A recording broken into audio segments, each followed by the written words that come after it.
Halo semua para sobat Tiger Sport Kupang. Selamat datang kembali di channel saya di video saya kali ini. Pada kesempatan kali ini saya akan menjelaskan beberapa pertanyaan-pertanyaan seputar bulu tangkis.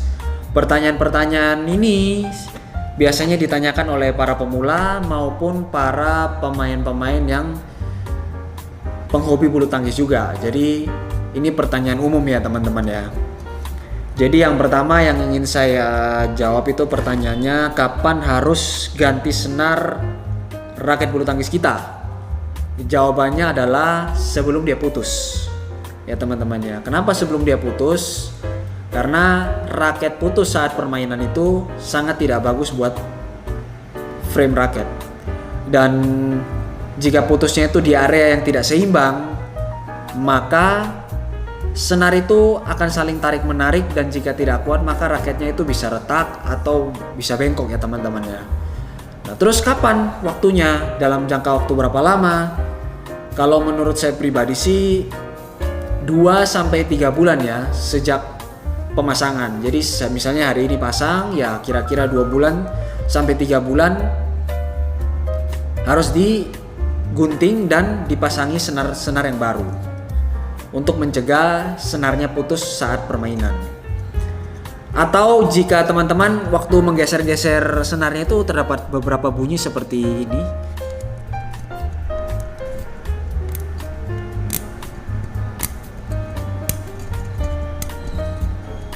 Nah, seperti itu kalau digeser-geser ada bunyinya teman-teman ya.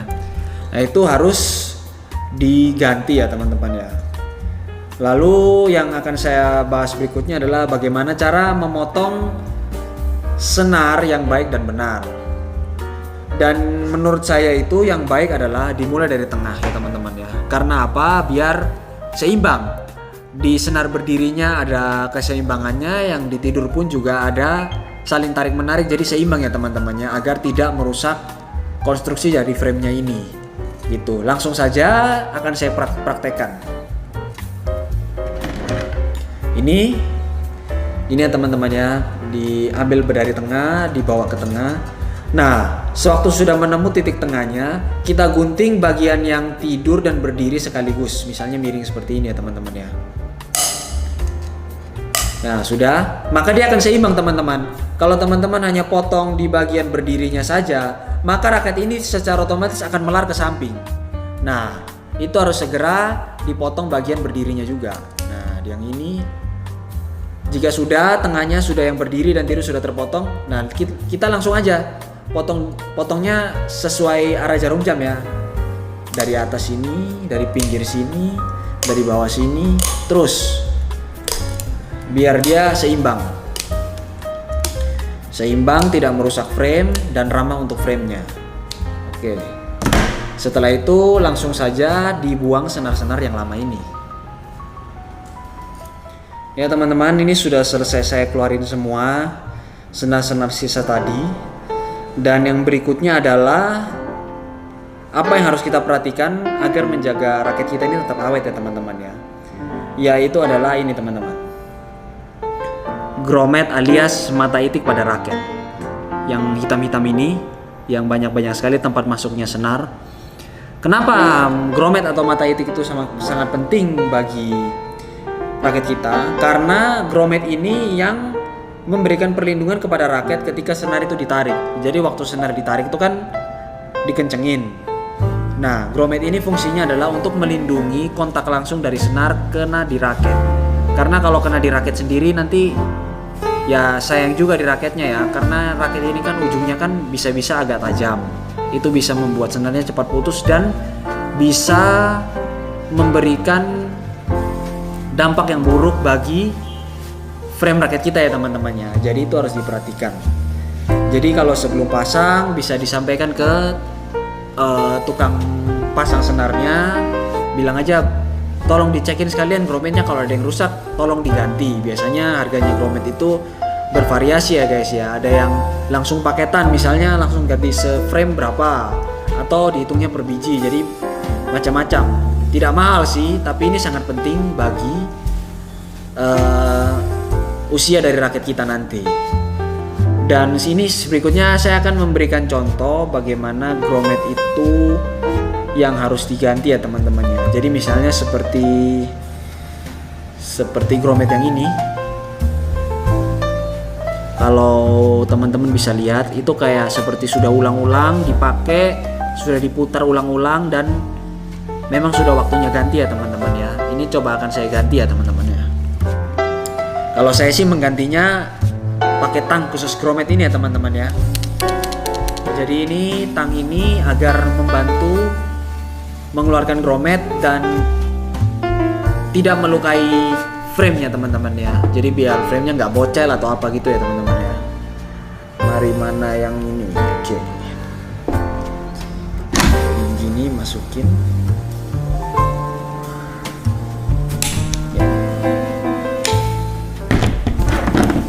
Setelah itu tinggal dicabut pakai clipper.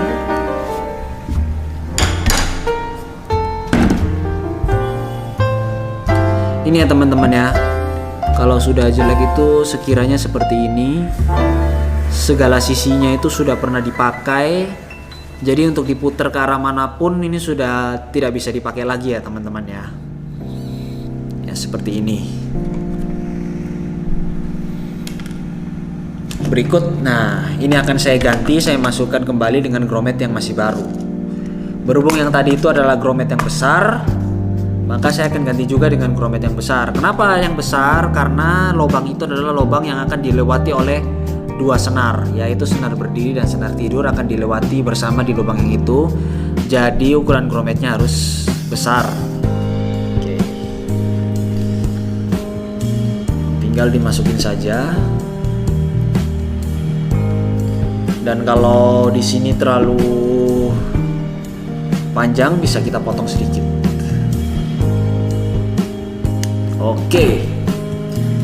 Oke, itu yang harus diperhatikan ya teman-temannya sebelum memasang senar badminton yang baru. Ya, pertanyaan berikutnya adalah, nah ini pertanyaan yang agak gampang-gampang sulit dijawab dan sering ditanyakan oleh para pemula dan juga para pemain yang permainannya sudah menengah ya teman-temannya, yaitu tarikan tension berapa yang cocok untuk saya. Ini jawabnya juga agak-agak butuh penjelasan. Jadi kalau menurut saya pribadi, saya bagi aja menjadi dua ya teman-temannya. Saya langsung bagi aja menjadi dua, yaitu pemain pemula dan pemain level menengah lanjutan. Jadi kalau untuk pemula, saran saya itu tarik tensionnya 20 sampai 23. Alasannya kenapa 20 sampai 23? Karena pemain yang pemula itu mungkin powernya belum ada atau tenaganya untuk memukul kok itu masih belum keras. Jadi kadang-kadang kesulitan untuk memukul bola yang dari bola lob dari belakang untuk menuju ke belakang area lapangan musuh ya teman-teman ya. Jadi yang sederhana saja, di raket ini ada namanya istilahnya sweet spot. Yaitu sweet spot itu adalah titik di mana titik maksimal jika kok mengenai titik itu waktu kita memukul raket. Biasanya itu ada di bagian sini. Di bagian sini. Jadi nggak tengah-tengah amat, agak nyerong sedikit di bagian sini lah. Sini ya teman-teman ya. Nah, semakin kecil tarikannya, maka sweet spot akan semakin besar. Itu yang dibutuhkan oleh pemain pemula untuk mengakomodasi tenaganya yang kurang agar bola yang dipukul bisa memantul jauh ke area belakang musuh. Itu jawabannya ya teman-teman ya. Lalu mengapa kok kalau pemain yang tingkat lanjutan atau sudah agak pro dan bisa dibilang pro juga, dia tensionnya tinggi. Karena kalau tension tinggi, sweet spotnya itu semakin mengecil ya teman-teman ya. Sweet spotnya semakin mengecil, artinya pemain-pemain tersebut mungkin sudah punya teknik atau permainan yang bagus agar selalu memukul kok itu tepat di sweet spot yang ada di raketnya dia. Karena sweet spotnya sudah mengecil dan tenaga yang dihasilkan pun bakalan kurang. Tapi karena pemain-pemain tersebut sudah memiliki tenaga atau power yang kuat, maka hal tersebut kadang tidak menjadi masalah. Dan biasanya ditarik tinggi itu karena mereka ingin mengandalkan permainan kontrol ya teman-teman ya. Jadi kalau bolanya mau diarahkan itu lebih enak kalau tarikan senarnya itu tinggi. Kalau tarikan senarnya rendah, maka kok itu akan berada di raket itu lebih lama. Jadi sangat sulit bagi pemain untuk mendrive bola-bola tersebut ke arah yang diinginkan ya teman-temannya. Yaitu jawabannya, kenapa kok harus ada tarikan tinggi dan tarikan rendah, masing-masing memiliki keunggulan dan kekurangan masing-masing. Jadi simpelnya tarikan rendah untuk pemain pemula yang kekurangan power, dan tarikan tinggi untuk pemain yang level lanjutan yang sudah memiliki tenaga dan teknik permainan yang bagus. Karena semakin tegangnya raket, tetapi karena yang bermain ini tenaganya sudah sangat besar, jadi bisa mendapatkan pukulan-pukulan yang baik ya teman-teman ya. Oke, dan berikutnya, senar apa sih yang cocok untuk saya? Nah, kalau ini mesti agak-agak trial error sedikit ya teman-teman ya. Standar-standarnya adalah senar ini. Kalian sendiri sudah tahu ini senar sejuta umat BG66. Ini senar paling standar yang biasanya dipakai oleh para pemain-pemain maupun dari level pemula maupun yang tingkat lanjutan ya teman-teman ya.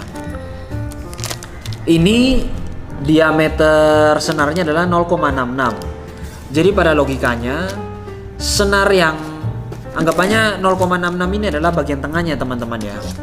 Kalau di atas 0,66 itu anggap saja kita bilangnya senar tebal, dan di bawah 0,66 itu adalah senar tipis. Nah, masing-masing punya keunggulan dan kekurangan masing-masing. Kalau senar tipis di bawah 0,66 misalnya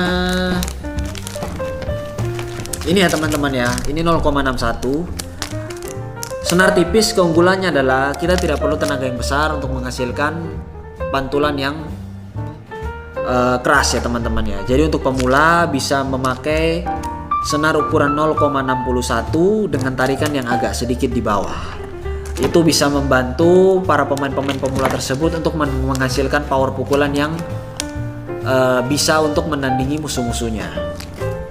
Dan berikutnya yang senar tebal, saya ada di sini. Ini senar tebal yang paling tebal yang saya punya. Sebenarnya ada yang lebih tebal lagi, cuman untuk sementara saya hanya punya yang ini. BG80 ya teman-teman ya. Ini sering 90% para pemain atlet Yonex menggunakan senar ini ya teman-teman ya. Kalau senar tebal biasanya sih orangnya nariknya udah tinggi ya teman-temannya. Jadi 26 ke atas. Pernah saya coba menggunakan senar tebal dan saya tariknya itu sekitar 24, dan itu pukulan saya serasa tidak ada tenaganya sama sekali.